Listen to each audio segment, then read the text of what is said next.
அது நடந்து ஒரு 3 மாசத்துக்கு அப்புறம் அந்த ரெக்கார்டிங் ஸ்டார்ட் பண்ண உடனே, மறக்காம பொதுவா வந்து இன்னைக்கு பழகுற நம்ம எத்தனையோ பேர் ஒரு 1 மாசம், 2 மாசத்துல நம்ம மறந்துடுறாங்க.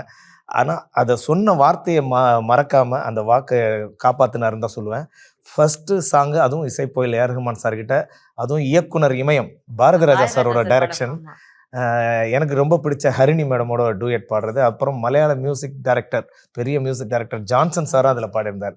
ஸோ இந்த மாரி பெரிய கூட்டணியில நான் ஒரு சிங்கரா அதுல பாடுனது, அத விட முக்கியம், தமிழ் ரொம்ப ஒரு கடினமான ஒரு தமிழ் இருக்கக்கூடிய ஒரு பாட்டு. ஆமா. அது உங்கள தவிர வேற யாரு பாட முடியும்? சொல்லுங்க. அதுக்கு முக்கிய காரணம் வந்து எனக்கு வந்து நெறைய ஸ்டேஜ் ஷோல, பக்தி கச்சேரில தான் நான் பாடி சிங்கரா வந்தேன். அப்ப அதுல நான் அதிகமா பாடுனது வந்து TMS sir, Sirkazhi Govindarajan sir, TR Mahalingam sir. இன்னும் சொல்லப்போனா முதல்ல பாடுன கேபி சுந்தராம்பாளம்மாவுடைய பழம் நீயப்பா. இந்த மாரி அவங்க லெஜெண்ட்ஸோட சாங்ஸ்லாம் பாடுனதுனால தமிழ் கொஞ்சம் எனக்கு ஈஸியா இருந்தது பாடுறதுக்கு.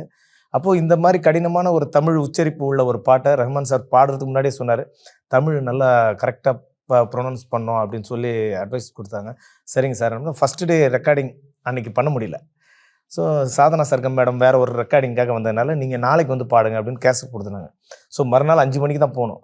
அது காலையில வீட்ல இந்த காயத்ரி மந்திரம் ஓதுவாங்கல்ல, அந்த மாதிரி அந்த பாட்ட அவ்ளோ பிராக்டிஸ் பண்ணிட்டு போய் பாடுனேன். சார் ரொம்ப நல்லா இருக்கு அப்படின்னு ஓகே பண்ணாரு. லைகா புரொடக்ஷன்ஸ் சுபாஷ் கரன் தயாரிப்பில் அறிமுக இயக்குனர் ஏ.ஆர். ஜீவா இயக்கத்தில் அனுபமா பரமேஸ்வரன் நடிப்பில் லாக்டவுன் ஜனவரி 30 முதல் திரையரங்குகளில்.